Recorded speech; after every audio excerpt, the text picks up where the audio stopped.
Hi hello friends, welcome back to MRL study studio ಚಾನಲ್ಗೆ ತಮಗೆಲ್ಲರಿಗೂ ಸ್ವಾಗತಿಸುತ್ತಾ. ಇವತ್ತಿನ ತರಗತಿಯಲ್ಲಿ ನಾನು 9ನೇ ತರಗತಿಯ ದೈಹಿಕ ಶಿಕ್ಷಣ ಪಠ್ಯಪುಸ್ತಕ ಭಾಗ 2 ಅಲ್ಲಿ ಬರುವಂತಹ ಆರೋಗ್ಯಕರ ಪರಿಸರದ ಪ್ರಯೋಜನಗಳು ಏನು ಈ ಒಂದು ಟಾಪಿಕ್ ಮೇಲೆ ಇವತ್ತಿನ ತರಗತಿಯನ್ನು ಮಾಡ್ತಾಯಿದ್ದೀನಿ. ಇಲ್ಲಿವರೆಗೂ ನಾನು 6ನೇ ಕ್ಲಾಸಿಂದ 8ನೇ ತರಗತಿಯ ಪಠ್ಯಪುಸ್ತಕ ಫುಲ್ ಕಂಪ್ಲೀಟ್ ಮಾಡಿದ್ದೀನಿ. ಇವಾಗ 9ನೇ ತರಗತಿ ಕೂಡ ಸ್ಟಾರ್ಟ್ ಮಾಡಿದ್ದೀನಿ. ಇನ್ನೊಂದು 3-4 ಅಧ್ಯಾಯ ಆದರೆ 9ನೇ ತರಗತಿ ಕೂಡ ಕಂಪ್ಲೀಟ್ ಆಗುತ್ತೆ. ಆಮೇಲೆ 10ನೇ ಒಂದು ತರಗತಿ ನೋಡಿದ್ರೆ ಏನಾಗುತ್ತೆ, ಭಾಗ 2 ಭಾಗ 1 ನೋಡಿದರೆ ಅಲ್ಲಿ ಕೂಡ ನಮಗೇನಾಗುತ್ತೆ, 10ನೇ ಕ್ಲಾಸ್ ಕಂಪ್ಲೀಟ್ ಆದರೆ ಪೂರ್ತಿ ಫುಲ್ ದೈಹಿಕ ಶಿಕ್ಷಣ ಪಠ್ಯಪುಸ್ತಕ ಮುಗಿಸಿದಂತಾಗ್ತೈತಿ. ಅದೇ ರೀತಿ ದೈಹಿಕ ಶಿಕ್ಷಣ ಪಠ್ಯಪುಸ್ತಕಕ್ಕೆ ಸಂಬಂಧಪಟ್ಟಂಥ ಅದರ ಪಠ್ಯಕ್ರಮಕ್ಕೆ ಸಂಬಂಧಪಟ್ಟಂಥ ತರಗತಿಗಳನ್ನು ಕೂಡ ನಮ್ಮ ಚಾನಲಲ್ಲಿ ನಾನು ಮಾಡ್ತಾಯಿದ್ದೀನಿ. ಯಾರೆಲ್ಲ ನಮ್ಮ ಚಾನಲನ್ನು ಸಬ್ಸ್ಕ್ರೈಬ್ ಮಾಡ್ಕೊಂಡಿರೋ ಚಾನಲ್ನ ಸಬ್ಸ್ಕ್ರೈಬ್ ಮಾಡಿಕೊಂಡು ವಿಡಿಯೋಗಳನ್ನು ವಾಚ್ ಮಾಡಿ ಅಂತ ಹೇಳ್ತಾ ಇವತ್ತಿನ ತರಗತಿಯನ್ನು ಪ್ರಾರಂಭಿಸೋಣ. ಆರೋಗ್ಯಕರ ಪರಿಸರದ ಪ್ರಯೋಜನಗಳು. ಆರೋಗ್ಯಕರ ಪರಿಸರ ಇತ್ತಂದರೆ ನಾವೇನೇನು ಪ್ರಯೋಜನಗಳು ಪಡ್ಕೋಬೋದು ಅಂಥೇಳಿ ಈ ಒಂದು ಅಧ್ಯಾಯದಲ್ಲಿ ತಿಳ್ಕೊತೀವಿ. ಇಲ್ಲಿ ಆರೋಗ್ಯವೇ ಭಾಗ್ಯ ಹೇಗೆ ಎಂಬುದರ ಬಗ್ಗೆ ತಿಳ್ಕೊತೀವಿ. ವಾಯು ವಿಹಾರದ ಬಗ್ಗೆ ತಿಳ್ಕೊತೀವಿ. ವ್ಯಾಯಾಮ ಶಾಲೆಗಳು ಮತ್ತು ಏರೋಬಿಕ್ಸ್ ಕೇಂದ್ರಗಳ ಬಗ್ಗೆ ತಿಳ್ಕೊತೀವಿ. ಈಜುಕೊಳ ಮತ್ತು ಕ್ರೀಡಾ ಕೇಂದ್ರಗಳ ಬಗ್ಗೆ ತಿಳ್ಕೊತೀವಿ. ಆರೋಗ್ಯ ಶಿಕ್ಷಣವು ಶೈಕ್ಷಣಿಕ ಮಹತ್ವವನ್ನು ಪಡೆದುಕೊಂಡಿದೆ. ಆರೋಗ್ಯ ಶಿಕ್ಷಣ ಏನಾಗಿದೆ ಅಂದರೆ ಇದೊಂದು ಶೈಕ್ಷಣಿಕ ಮಹತ್ವವನ್ನು ಪಡೆದುಕೊಂಡಿದೆ. ಆರೋಗ್ಯಕರ ಪರಿಸರದ ಪ್ರಯೋಜನಗಳು ವಿವಿಧ ಸ್ಥಳಗಳಲ್ಲಿ ಯಾವ ರೀತಿಯಲ್ಲಿ ಮಹತ್ವ ನೀಡಬಹುದು ಎಂಬುದನ್ನು ನಾವು ತಿಳಿಯಬೇಕಾದರೆ ಇಂದಿನ ಅತ್ಯಂತ ಮುಖ್ಯವಾದಂಥ ಅಂಶವಾಗಿದೆ. ಆರೋಗ್ಯಕರ ಪರಿಸರದ ಪ್ರಯೋಜನಗಳು ವಿವಿಧ ಸ್ಥಳಗಳಲ್ಲಿ ಯಾವ ರೀತಿಯಲ್ಲಿ ಮಹತ್ವ ನೀಡಬಹುದು ಎಂಬುದನ್ನು ತಿಳಿಯಬೇಕಾದ್ರೆ ನಮಗೇನು ಇಂದಿನ ಮುಖ್ಯವಾದಂಥ ಅಂಶವಾಗಿರ್ತೈತೆ ಇದು. ಇವಾಗ ಆರೋಗ್ಯವೇ ಭಾಗ್ಯ. ಮಗುವಿನ ಆರೋಗ್ಯ ಸ್ಥಿತಿಯ ಮೇಲೆ ಮನೆ ಏನು ಮಾಡ್ತೈತೆ, ಮಗುವಿನ ಆರೋಗ್ಯವಾಗಿರಬೇಕಾದ್ರೆ ಮನೆ ಹೇಗಿರಬೇಕು, ಆ ಒಂದು ಮನೆ ಏನು ಮಾಡ್ತೈತೆ, ಮಗುವಿನ ಆರೋಗ್ಯದ ಮೇಲೆ ಪ್ರಭಾವ ಬೀರ್ತೈತಿ. ಶಾಲೆ ಸುತ್ತಮುತ್ತಲಿನ ಪರಿಸರ ಬಹಳ ಪ್ರಮುಖ ಪಾತ್ರ ವಹಿಸುತ್ತವೆ. ಮನೆ, ಶಾಲೆ, ಸುತ್ತಮುತ್ತಲಿನ ಪರಿಸರ ಈ 3 ಅಂಶಗಳು ಏನಾಗ್ತವೆ ಅಂದರೆ ಮಗು ಆರೋಗ್ಯವಾಗಿರಬೇಕಾದ್ರೆ ಈ 3 ಅಂಶಗಳು ಅಥವಾ ಘಟಕಗಳು ಏನಾಗ್ತವೆ, ಪ್ರಮುಖ ಪಾತ್ರವನ್ನು ವಹಿಸ್ತವೆ. ಆದ್ದರಿಂದ ಉತ್ತಮ ಪರಿಸರವನ್ನು ರೂಪಿಸಿ ಕಾಪಾಡಿಕೊಂಡು ಬರಲು ಪ್ರತಿಯೊಬ್ಬ ಪೌರನು ಅಂದರೆ ಪ್ರತಿಯೊಬ್ಬ ವ್ಯಕ್ತಿಗೂ ತನ್ನದೇ ಆದ ಕರ್ತವ್ಯಗಳನ್ನು ನಿಭಾಯಿಸಬೇಕಾಗ್ತೈತಿ. ಆರೋಗ್ಯಕರ ಪರಿಸರದಿಂದ ಏನೇ ನಾವು ಪ್ರಯೋಜನಗಳು ಪಡ್ಕೋಬೋದು ಅಂತೇಳಿ ತಿಳ್ಕೊಳ್ಳೋಣ. ಪ್ರತಿಯೊಬ್ಬ ವ್ಯಕ್ತಿಯ ಆರೋಗ್ಯದ ಗುಣಮಟ್ಟ ಏನು ಮಾಡ್ಬೋದನ್ನು ಉತ್ತಮಗೊಳಿಸ್ತೀವಿ. ಪ್ರತಿಯೊಬ್ಬ ಆ ವ್ಯಕ್ತಿಯ ಆರೋಗ್ಯದ ಗುಣಮಟ್ಟ ಏನು ಮಾಡ್ತದೆ, ಉತ್ತಮಗೊಳಿಸ್ತೈತಿ. ತಮ್ಮ ಕೆಲಸ ಕಾರ್ಯಗಳನ್ನು ಪರಿಣಾಮಕಾರಿಯಾಗಿ ಪ್ರತಿಯೊಬ್ಬರಿಗೂ ನಿರ್ವಹಿಸಲು ಏನಾಗ್ತೈತಿ, ಸಾಧ್ಯ ಆಗ್ತೈತಿ. ವ್ಯಕ್ತಿಯ ಆರೋಗ್ಯದ ಗುಣಮಟ್ಟವನ್ನು ಕಾಪಾಡ್ಕೋಬೋದು ಉತ್ತಮ ಪರಿಸರ ಇದ್ದರೆ. ಹಾಗೆ ತಮ್ಮ ಕೆಲಸ ಕಾರ್ಯಗಳನ್ನು ಪರಿಣಾಮಕಾರಿಯಾಗಿ ಪ್ರತಿಯೊಬ್ಬರು ಮಾಡ್ಕೊಳ್ಳೋಕೆ ಏನಾಗುತ್ತೆ, ಸಾಧ್ಯ ಆಗ್ತೈತಿ. ಸಾಮಾಜಿಕ ಸೌಹಾರ್ದತೆ ಬೆಳೀತೈತಿ. ಹಾಗೆ ಸದೃಢ ಸಮಾಜ ಮತ್ತು ದೇಹ ನಿರ್ಮಾಣ ಸಾಧ್ಯವಾಗ್ತೈತಿ. ಸದೃಢವಾದ ಸಮಾಜ ನಿರ್ಮಾಣ ಆಗುತ್ತೆ. ಹಾಗೆ ದೇಶ ಕೂಡ ಉತ್ತಮ ರೀತಿಯಲ್ಲಿ ನಿರ್ಮಾಣ ಮಾಡೋಕೆ ಏನಾಗ್ತೈತಿ, ಸಹಾಯಕವಾಗ್ತೈತಿ. ಹಲವಾರು ಮಾರಕ ರೋಗಗಳನ್ನು ನೋಡುವಂತೆ ತಡೆಗಟ್ಬೋದು. ಉತ್ತಮ ಪರಿಸರ ಹೊಂದುವುದರಿಂದ ಹಲವಾರು ಮಾರಕ ರೋಗಗಳನ್ನು ಇಲ್ಲಿ ತಡೆಗಟ್ಟಬಹುದು. ಇಷ್ಟು ಆರೋಗ್ಯಕರ ಪರಿಸರದ ಪ್ರಯೋಜನಗಳು. ಈಗ ವಾಯುವಿಹಾರ. ಸಾಮಾನ್ಯವಾಗಿ ಸೂರ್ಯೋದಯ ಅಥವಾ ಸೂರ್ಯಾಸ್ತದ ಸಮಯದಲ್ಲಿ ನಿಸರ್ಗದ ಮಡಿಲಿನಲ್ಲಿ ನಡೆದಾಡುವುದಕ್ಕೆ ನಾವು ವಾಯುವಿಹಾರ ಅಂತೇಳಿ ಕರಿತೀವಿ. ಸಾಮಾನ್ಯವಾಗಿ ಸೂರ್ಯೋದಯ ಅಥವಾ ಸೂರ್ಯಾಸ್ತವ ಸಮಯದಲ್ಲಿ ನಿಸರ್ಗದ ಮಡಿಲಿನಲ್ಲಿ ನಡೆಯುವುದಕ್ಕೆ ಏನಂತೀವಿ, ವಾಯುವಿಹಾರ ಅಂತೇಳಿ ಕರಿತೀವಿ. ವಾಯುವಿಹಾರದ ಸಂದರ್ಭದಲ್ಲಿ ತಮ್ಮ ಆರೋಗ್ಯದ ದೃಷ್ಟಿಯಿಂದ ವಾಯುವಿಹಾರದ ಸಂದರ್ಭದಲ್ಲಿ ತಮ್ಮ ಆರೋಗ್ಯದ ದೃಷ್ಟಿಯಿಂದ ತಮ್ಮ ಹೃದಯ ಬಡಿತ ಹಾಗೂ ಉಸಿರಾಟ ಕ್ರಿಯೆಯ ಮೇಲೆ ಗಮನ ಇಡುವುದು ಮತ್ತು ಮನಸ್ಸಿನಲ್ಲಿಯ ಕಲ್ಮಶ ಮತ್ತು ಒತ್ತಡವನ್ನು ಹೊರಬಿಡುವುದು. ನಾವು ವಾಯುವಿಹಾರ ಮಾಡುವಾಗ ಏನು ಮಾಡ್ತೀವಿ, ನಾವು ಏನು ಮಾಡಬೇಕಂತೆ, ಆರೋಗ್ಯದ ದೃಷ್ಟಿಯಿಂದ ಹೃದಯದ ಬಡಿತ, ಉಸಿರಾಟದ ಕ್ರಿಯೆ ಮೇಲೆ ಗಮನ ಇಟ್ಕೊಂಡು ಮನಸ್ಸಿನಲ್ಲಿರುವಂಥ ಕಲ್ಮಶವನ್ನು ನಾವೇನು ಮಾಡಬೇಕು, ಹೊರಗೆ ಹಾಕಬೇಕು. ಒತ್ತಡ ಕೂಡ ಇರಬಾರ್ದು. ಒತ್ತಡವನ್ನು ಕೂಡ ನಾವೇನು ಮಾಡಬೇಕು, ಹೊರಗಡೆ ಹಾಕಬೇಕು. ಈ ರೀತಿ ಮಾಡೋದ್ರಿಂದ ಏನಾಗುತ್ತೆ, ನಮಗೆ ವಾಯುವಿಹಾರ ಪರಿಣಾಮಕಾರಿಯಾಗಿ ಬೀರ್ತೈತೆ. ಜನದಟ್ಟಣೆ ಮತ್ತು ವಾಹನ ದಟ್ಟಣೆ ಕಡಿಮೆ ಇರುವ ಸ್ಥಳಗಳಲ್ಲಿ ಏನು ಮಾಡಬೇಕು, ಆಯ್ಕೆ ಮಾಡ್ಕೋಬೇಕು. ಜನದಟ್ಟಣೆ ಇರಬಾರ್ದು, ಅಲ್ಲಿ ವಾಹನ ದಟ್ಟಣೆ ಕೂಡ ಇರಬಾರ್ದು. ಅಂತಹ ಪ್ಲೇಸನ್ನು ನಾವು ವಾಯುವಿಹಾರಕ್ಕೆ ಬಳಕೆ ಮಾಡ್ಕೋಬೇಕು. ಈಗ ವಾಯುವಿಹಾರ ಮಾಡೋದ್ರಿಂದ ಏನೇನು ಉಪಯೋಗ ಆಗ್ತೈತಿ ಅಂದರೆ ದೇಹಕ್ಕೆ ಅಗತ್ಯವಾದಂಥ ಆಮ್ಲಜನಕ ಸಿಗ್ತೈತೆ. ವಾಯುವಿಹಾರ ಮಾಡೋದ್ರಿಂದ ಉತ್ತಮವಾದಂಥ ಆಮ್ಲಜನಕ ಸಿಗ್ತೈತೆ. ಮಾನಸಿಕ ನೆಮ್ಮದಿ ದೊರಕತೈತೆ. ಮಾನಸಿಕವಾಗಿ ನೆಮ್ಮದಿಯಿಂದ ಇರ್ಬೋದು. ದೈನಂದಿನ ಬಿಡುವು ರಹಿತವಾದಂಥ ಜೀವನದಲ್ಲಿ ಉಂಟಾಗುವಂತಹ ಒತ್ತಡ ಕೂಡ ಏನಾಗ್ತೈತಿ, ಕಡಿಮೆ ಆಗ್ತೈತಿ. ಚರ್ಮದ ಆರೋಗ್ಯಕ್ಕೆ ಅಗತ್ಯವಿರುವಂಥ ವಿಟಮಿನ್ ಡಿ ಏನಾಗ್ತೈತೆ ದೊರಕ್ತದೆ. ಚರ್ಮದ ಆರೋಗ್ಯಕ್ಕೆ ಅಗತ್ಯವಿರುವಂತಹ ವಿಟಮಿನ್ ಡಿ ದೊರಕ್ತೈತೆ. ರಕ್ತ ಸಂಚಾರ ಉತ್ತಮಗೊಳ್ತೈತೆ. ಇದೇನದ್ರಿಂದ ಏನಾಗುತ್ತೆ, ರಕ್ತ ಸಂಚಾರ ಉತ್ತಮಗೊಳ್ತೈತೆ. ದೇಹದ ಕೀಲುಗಳ ಸೆಳೆತದಿಂದ ಪರಿಸರ ಏನಾಗ್ತೈತೆ, ಪರಿಹಾರ ಸಿಗ್ತದೆ. ದೇಹದ ಕೀಲುಗಳ ಸೆಳೆತದಿಂದ ಅಂದರೆ ಸೆಳಿತಾವಲ್ಲ, ಆ ಒಂದು ಸೆಳೆತದಿಂದ ಏನಾಗ್ತೈತೆ, ಪರಿಹಾರ ಕೂಡ ಸಿಗ್ತೈತೆ. ಒಟ್ಟಾರೆ ವಾಯುವಿಹಾರದಲ್ಲಿ ನಿಯಮಿತವಾಗಿ ತೊಡಗಿಕೊಳ್ಳುವ ವ್ಯಕ್ತಿಯ ಆರೋಗ್ಯ ಏನಾಗ್ತೈತಿ, ಇಲ್ಲಿ ಉತ್ತಮಗೊಳ್ತೈತಿ. ಇದು ಎಷ್ಟು ಪ್ರಯೋಜನ ಇದರದಾಯ್ತದೆ, ವಾಯುವಿಹಾರದಿಂದ ನಾವು ಪಡೆದುಕೊಳ್ಳುವಂಥ ಪ್ರಯೋಜನ ಆಯಿತು. ಈಗ ವ್ಯಾಯಾಮ ಶಾಲೆಗಳು. ಸಾಮಾನ್ಯವಾಗಿ ವ್ಯಾಯಾಮ ಶಾಲೆಗಳೆಂದರೆ ಶರೀರದ ಅಂಗಗಳಿಗೆ ಕ್ರಮಬದ್ಧವಾಗಿ ವಿಶೇಷವಾದಂತಹ ದೈಹಿಕ ಚಟುವಟಿಕೆಯನ್ನು ಅಥವಾ ದೈಹಿಕ ತರಬೇತಿಯನ್ನು ಕೊಡುವಂಥ ಸ್ಥಳಗಳಿಗೆ ಏನಂತೀವಿ, ವ್ಯಾಯಾಮ ಶಾಲೆಗಳು ಅಂತೇಳಿ ಕರಿತೀವಿ. ಉತ್ತಮ ವ್ಯಾಯಾಮ ಹೊಂದಲು ಅಗತ್ಯವಿರುವ ಉಪಕರಣ ಸಹಿತ ಮತ್ತು ಉಪಕರಣ ರಹಿತ ವಿವಿಧ ವ್ಯಾಯಾಮಗಳನ್ನು ವೈಜ್ಞಾನಿಕವಾಗಿ ಮಾಡಲು ಅನುಕೂಲಕರ ಸುಸಜ್ಜಿತ ಸ್ಥಳಗಳಿಗೆ ಅಥವಾ ಶಾಲೆಗಳಿಗೆ ಏನಂತೀವಿ, ವ್ಯಾಯಾಮ ಶಾಲೆಗಳು ಅಂತೇಳಿ ಕರಿತೀವಿ. ಉತ್ತಮ ಆರೋಗ್ಯವನ್ನು ಹೊಂದಲು ಮತ್ತು ಅಗತ್ಯವಿರುವ ಉಪಕರಣ ಸಹಿತ ಉಪಕರಣ ರಹಿತ, ಉಪಕರಣದಿಂದ ಮಾಡ್ಬೋದು ಅಥವಾ ಉಪಕರಣ ಇಲ್ಲದೇ ಮಾಡ್ಬೋದು, ಇಂತಹ ವ್ಯಾಯಾಮಗಳನ್ನು ವೈಜ್ಞಾನಿಕವಾಗಿ ಮಾಡಲು ಅನುಕೂಲಕರವಾದಂತಹ ಸುಸಜ್ಜಿತ ಸ್ಥಳ ಇರ್ತಾವಲ್ಲ, ಆ ಒಂದು ಸ್ಥಳಕ್ಕೆ ಅಂತೀವಿ ವ್ಯಾಯಾಮ ಶಾಲೆಗಳು ಅಂತೇಳಿ ಕರಿತೀವಿ.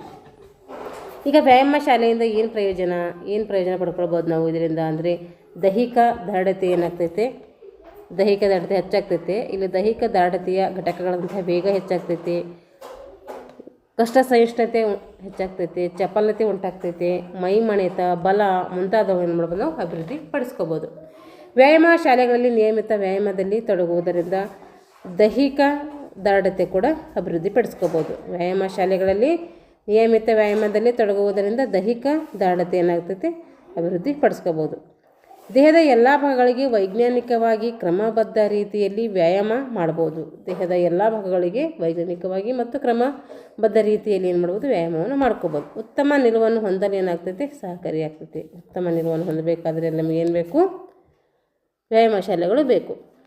ರೋಗ ನಿರೋಧಕ ಶಕ್ತಿಯನ್ನು ಉತ್ತಮಗೊಳ್ಳುವುದರ ಮೂಲಕ ಉನ್ನತ ಮಟ್ಟದ ಆರೋಗ್ಯವನ್ನು ಹೊಂದಲು ಕೂಡ ನಮಗೆ ಏನಾಗ್ತೈತಿ, ವ್ಯಾಯಾಮ ಶಾಲೆಗಳು ಏನಾಗ್ತವೆ, ಉಪಯೋಗವಾಗ್ತವೆ. ದುಶ್ಚಟಗಳಿಂದ ದೂರವಿಡಲು ಸಹ ಸಹಾಯಕ ಮಾಡ್ತವೆ ಇವು. ಮತ್ತು ಒಟ್ಟಾರೆ ಮಕ್ಕಳ ಸರ್ವತೋಮುಖ ಅಂದರೆ ದೈಹಿಕವಾಗಿ, ಮಾನಸಿಕವಾಗಿ, ಭಾವನಾತ್ಮಕವಾಗಿ ಈ ಎಲ್ಲ ಒಂದು ಮಾರ್ಗದಲ್ಲಿ ಏನು ಮಾಡ್ಬೋದು, ನಾವು ಸದೃಢತೆಯನ್ನು ಪಡ್ಕೊಳ್ಬೋದು. ಈಗ ಏರೋಬಿಕ್ಸ್ ಕೇಂದ್ರಗಳು. ಏರೋಬಿಕ್ಸ್ ಮಾದರಿಯ ವ್ಯಾಯಾಮಗಳನ್ನು ಮಾಡುವಂಥ ಸ್ಥಳಕ್ಕೆ ಏನಂತೀವಿ ನಾವು ಏರೋಬಿಕ್ಸ್ ಕೇಂದ್ರ ಅಂತೇಳಿ ಕರಿತೀವಿ. ಏರೋಬಿಕ್ಸ್ ಚಟುವಟಿಕೆಗಳು ಎಣಿಕೆಯ ಪ್ರಕಾರ ತಾಳಬದ್ಧವಾಗಿ ಸಂಗೀತಕ್ಕೆ ತಕ್ಕಂತೆ ಹೆಜ್ಜೆ ಹಾಕುತ್ತಾ ಮಾಡುವಂಥ ಚಟುವಟಿಕೆಗಳಾಗಿರ್ತವೆ. ಇಲ್ಲಿ ಚಟುವಟಿಕೆಯ ಜೊತೆಯಲ್ಲಿ ಏನಾಗ್ತೈತೆ, ಮನೋರಂಜನೆ ಕೂಡ ಸಿಗ್ತೈತೆ. ಡ್ಯಾನ್ಸ್ ಮಾಡ್ಕೋತ ಏನು ಮಾಡ್ಬೋದು, ಎಕ್ಸಸೈಸನ್ನು ಮಾಡ್ಕೋಬೋದು. ಹೆಚ್ಚಿನ ಪ್ರಮಾಣದ ಆಮ್ಲಜನಕದ ಸೇವನೆಯೊಂದಿಗೆ ಮಾಡುವಂಥ ಚಟುವಟಿಕೆಗೆ ಏನಂತೀವಿ ನಾವು ಏರೋಬಿಕ್ಸ್ ಚಟುವಟಿಕೆ ಅಂತ ಕರಿತೀವಿ. ಇಲ್ಲಿ ಏನು ಬೇಕು, ಹೆಚ್ಚಿನ ಪ್ರಮಾಣದಲ್ಲಿ ಆಮ್ಲಜನಕದ ಸೇವನೆ ಇರ್ತೈತೆ. ಇಲ್ಲಿ ಏರೋಬಿಕ್ಸ್ನಿಂದ ಏನು ಪ್ರಯೋಜನ ನಮಗೆ ಅಂದರೆ ಶರೀರದ ಮೈಮಣತೆ ಉಂಟಾಗ್ತೈತೆ, ಚಪಲತೆ, ಕಷ್ಟ ಸಹಿಷ್ಣುತೆ ಕೂಡ ಉತ್ತಮಗೊಳ್ತೈತೆ. ಹಾಗೆ ಹುನ್ನಾಳ ದಕ್ಷತೆಯನ್ನು ಅಭಿವೃದ್ಧಿಗೊಳ್ತೈತೆ. ಹುನ್ನಾಳ ದಕ್ಷತೆ ಏನು ಮಾಡ್ತೈತೆ, ಅಭಿವೃದ್ಧಿ ಆಗ್ತೈತೆ. ನರಸ್ನಾಯುಗಳ ಹೊಂದಾಣಿಕೆ ಕೂಡ ಇಲ್ಲಿ ಆಗ್ತೈತೆ. ಮಕ್ಕಳಲ್ಲಿ ನೃತ್ಯ ಕಲೆಯನ್ನು ಡ್ಯಾನ್ಸ್ ಮಾಡುವಂಥ ಪ್ರವೃತ್ತಿಯನ್ನು ಕೂಡ ಬೆಳೆಸ್ತೈತೆ. ಚಟುವಟಿಕೆಯ ಜೊತೆಯಲ್ಲಿ ಮನೋರಂಜನೆ ಕೂಡ ಸಿಗ್ತೈತೆ. ಇಷ್ಟು ಪ್ರಯೋಜನಗಳು ಏರೋಬಿಕ್ಸ್ ಮಾಡುವುದರಿಂದ ಸಿಗ್ತೈತೆ. ಇವಾಗ ಈಜುಕೊಳ. ನೀರಿನಲ್ಲಿ ತೇಲುವ ಕೌಶಲ್ಯಕ್ಕೆ ಏನಂತೀವಿ ನಾವು ಈಜು ಅಂಥೇಳಿ ಕರಿತೀವಿ. ನಿರ್ದಿಷ್ಟಪಡಿಸಿದ ಆಳದ ಕೊಳದಲ್ಲಿ ಶುದ್ಧವಾದಂಥ ನೀರನ್ನು ಸೇಕರಿಸಿ ಈಜುವುದಕ್ಕಾಗಿ ವ್ಯವಸ್ಥೆಗೊಳಿಸುವುದಕ್ಕೆ ಏನಂತೀವಿ ನಾವು ಈಜುಕೊಳ ಅಂತೇಳಿ ಕರಿತೀವಿ. ಈಜುಕೊಳದ ಪ್ರಯೋಜನಗಳು ಏನೇನು ಹಾಗಾದರೆ ಅಂತಂದರೆ ಶರೀರದ ಎಲ್ಲ ಭಾಗಗಳಿಗೆ ಏನು ಸಿಗ್ತೈತೆ, ವ್ಯಾಯಾಮ ಸಿಗ್ತೈತೆ. ನರಸ್ನಾಯುಗಳ ಹೊಂದಾಣಿಕೆ ಉತ್ತಮಗೊಳ್ತೈತೆ. ಕಷ್ಟ ಸಹಿಷ್ಣುತೆ, ಬಲ, ಮೈಮಣತ, ವೇಗ, ಚಪಲತೆ ಮುಂತಾದವು ಕೂಡ ಏನಾಗ್ತೈತೆ, ದೈಹಿಕ ದೃಢತೆ ಘಟಕಗಳನ್ನು ಅಭಿವೃದ್ಧಿ ಹೊಂದ್ತವೆ. ಇಲ್ಲಿ ಹುನ್ನಾಳ ದಕ್ಷತೆ ಏನಾಗ್ತೈತಿ, ಇಲ್ಲಿ ಉತ್ತಮಗೊಳ್ತೈತಿ. ಆಕರ್ಷಕ ನಿಲುವನ್ನು ಹೊಂದಲು ಕೂಡ ಸಹಾಯ ಮಾಡ್ತೈತಿ. ಸ್ಪರ್ಧೆಗಳಲ್ಲಿ ಭಾಗವಹಿಸುವುದರಿಂದ ಉನ್ನತ ಮಟ್ಟದ ಸ್ಥಾನ ಪಡೆಯುವುದು ಕೂಡ ಏನಾಗ್ತೈತಿ, ಇಲ್ಲಿ ಸಾಧ್ಯ ಆಗ್ತೈತೆ.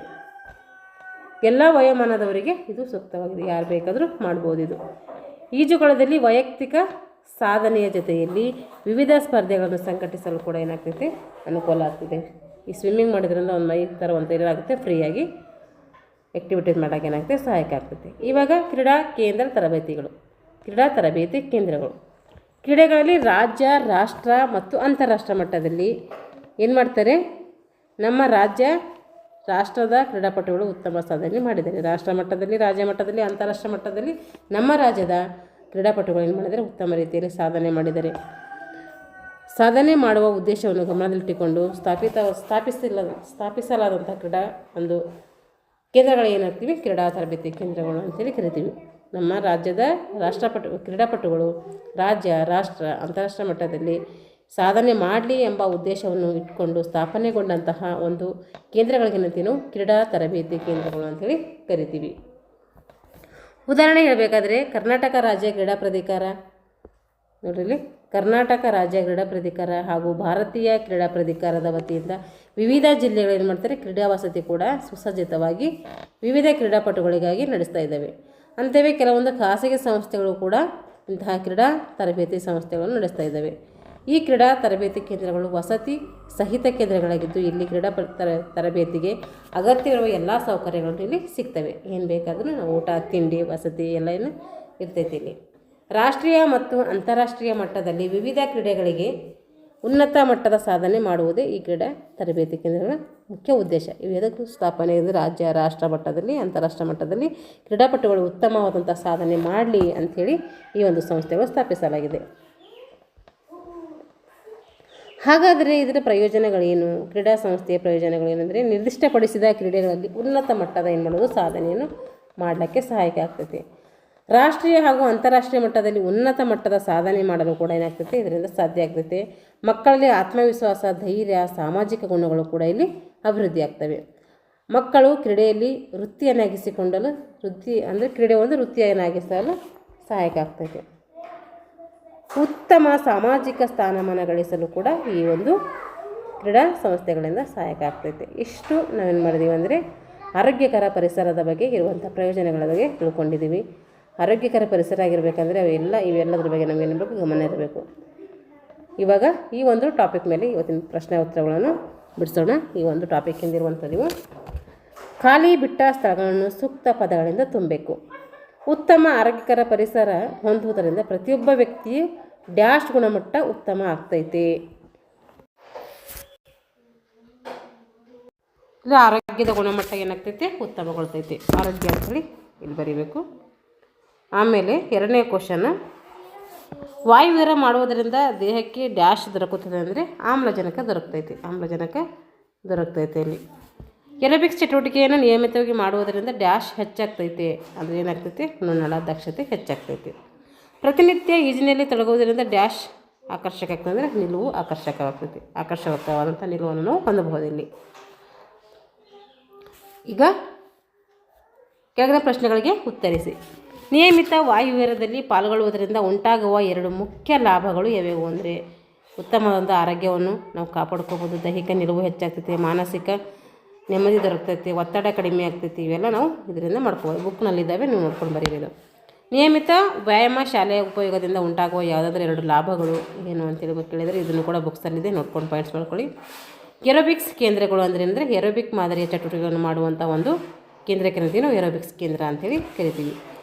ಈಜು ಅಂದರೆ ನೀರಿನಲ್ಲಿ ತೇಲುವಂಥ ಕೌಶಲ್ಯ ಇರುವುದಕ್ಕೆ ಏನಂತೀವಿ ಈಜು ಅಂಥೇಳಿ ಕರಿತೀವಿ.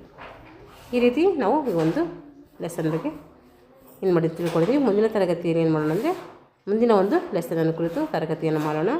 ಯಾರ್ಯಾರು ನಮ್ಮ ಚಾನಲ್ನ ಸಬ್ಸ್ಕ್ರೈಬ್ ಮಾಡ್ಕೊಂಡಿಲ್ವೋ ಚಾನಲ್ನ ಸಬ್ಸ್ಕ್ರೈಬ್ ಮಾಡಿಕೊಂಡು ವಿಡಿಯೋಗಳನ್ನು ವಾಚ್ ಮಾಡಿ. ಇಷ್ಟ ಆಗಿದರೆ ಲೈಕ್ ಆ್ಯಂಡ್ ಶೇರ್ ಮಾಡಿ ಅಂತ ಹೇಳ್ತಾ ಥ್ಯಾಂಕ್ಸ್ ಫಾರ್ ವಾಚಿಂಗ್ ಆಲ್.